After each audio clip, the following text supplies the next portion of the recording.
پوری بستیاں اداس ہو گئی کہ ایک فرد واحد حکومت سے ٹکرا گیا، فوج سے ٹکرا گیا، سپاہ سے ٹکرا گیا، نمرودیت سے ٹکرا گیا، ایک بندہ ہو کر پوری دنیا پہ غالب ہوگا۔ ہوا کیا ہے؟ کہنے لگے یہ بندہ نہیں، بندے میں اس وقت مولا بول رہا ہے، اس کا پروردگار بول رہا ہے۔ حضرت ابراہیم علیہ السلام جس وقت آگ سے نکلے تو فضا بدل چکی تھی، نمرود کی بیٹی بھی مسلمان ہو چکی تھی، ہزاروں دلوں پر اثر ہو چکا تھا۔ نمرود کو پتہ چل چکا تھا کہ ابراہیم سے ٹکرانا میرے بس کی بات نہیں۔ اللہ کے پیغمبر نے اپنا گھر بار چھوڑ دیا، کہا ہم یہاں رہتے ہی نہیں جہاں شرک ہو۔ شرک آپ کیا سمجھتے؟ شرک کیا ہوتا ہے؟ ایک شرک یہ ہے کہ کسی خدا کو، کسی بندے کو خدا کے برابر سمجھنا، ایک شرک یہ ہے۔ اور یہ بھی شرک ہے کہ نماز پڑھنا کہ لوگ دیکھیں کہ میں بڑا نمازی، یہ بھی شرک ہے۔ آپ نماز پڑھو جب بھی اللہ کے لیے نماز پڑھو، اپنی آخرت کے لیے پڑھو، اللہ کی دوستی کے لیے پڑھو، اللہ کا حکم سمجھ کے پڑھو، مت سوچو کہ کوئی کہے یہ بڑا نمازی ہے، یہ بھی شرک ہے۔ نیکیوں کی دکھلاوا شرک بن جاتا ہے۔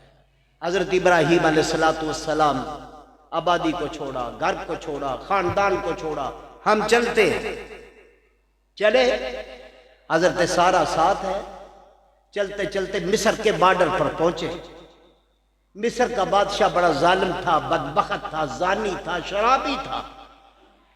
روایات میں ہے، کتابیں بھری پڑی ہے، چوکیاں بڑی ہوئی تھی اس کے بارڈر پر، اور جب بھی کوئی بندہ آتا اسے پکڑتے، اس کی تلاشی لیتے، مجرم جانتے سزا دے دیتے۔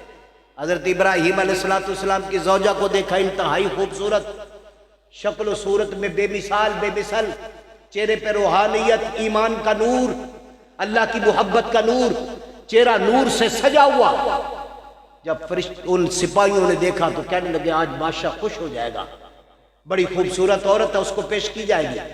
بادشاہ کے پاس حضرت سارہ کو لے کر گئے، بنا پھبا سے جا کے جب دلہن بنا کے لے کر گئے نا، بادشاہ نے ہاتھ اٹھایا، ابراہیم علیہ السلام کی زوجہ کی آنکھوں میں آنسو آ گئے، بس اتنا کہا بارے الہا، وہاں سے نکلے تھے ایمان بچا کر کہ ایمان بچ جائے، اے پروردگار یہاں تو عزت پر ڈاکہ ڈلنے لگا اور تیرے نام پر گھر چھوڑا ہے، تیری رضا کے لیے گھر چھوڑا ہے، ایمان بچانے کے لیے نکلے تھے، یہاں عزت پر ہاتھ پڑنے والا ہے۔ اب ایسے ہاتھ کیا، خدا کی قسم کتابیں بھری پڑی ہے کہ نمرود کا ہاتھ ادھر کا ادھر ہی رک گیا، نہ آگے جا رہا ہے نہ پیچھے آ رہا ہے۔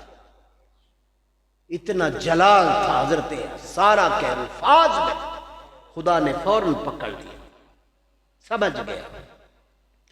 ایک دو لمحے گزرنے کے بعد کہتا ہے بی بی میں سمجھ گیا ہوں تو پاک ہے، تو پاک ہے، تو طیب ہے، تو طاہر ہے، تو پاکیزہ ہے، تو شرم و حیا کی پیکر ہے، بس بس میں سمجھ گیا، تو مجھے معاف کر دے، اب دوبارہ ایسا نہیں کرتا۔ فرمایا جا تجھے معاف کیا، کہا بارے الہ میں نے اس کو معاف کیا تو بھی معاف کر دے۔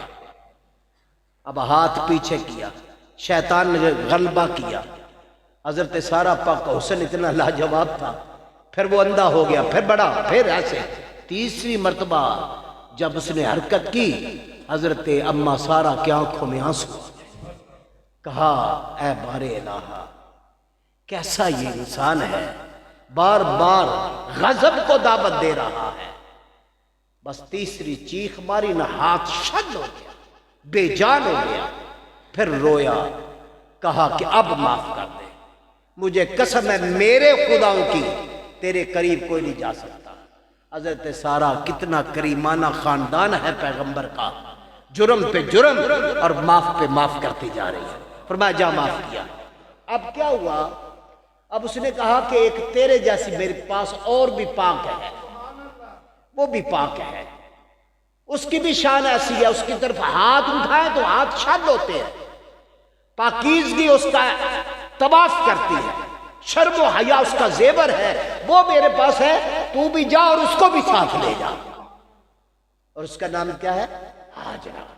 کیا نام ہے؟ ہاجرہ۔ اللہ تعالیٰ اپنے بندوں کی کیسے حفاظت کرتا ہے؟ ہاجرہ ہے جیسے تیری عزت پہ ہاتھ نہیں ڈال سکتا، تیرا بچانے والا بہت طاقتور ہے، اسی طرح اس کا بچانے والا بھی طاقتور ہے۔ بس تجھے میں معاف کیا، چھوڑ دیا، اب تو بھی جا، اس کو بھی ساتھ لے جا۔ حضرت ہاجرہ کو لے کر حضرت ابراہیم علیہ السلام کے پاس جنگل میں گئے، اب ساری بات سنانے کی کوشش کی کہ اے ابراہیم علیہ السلام گھبرانے کی ضرورت نہیں، اس ظالم کا ہاتھ میری طرف بڑھا ہی نہیں۔ ابھی اتنا کہا، ابراہیم علیہ السلام نے فرمایا ہاں اے سارا چپ ہو جا، رب کائنات کی قسم جو تیری عزت بچا رہا تھا مجھے یہاں بیٹھے سارا منظر دکھا رہا تھا۔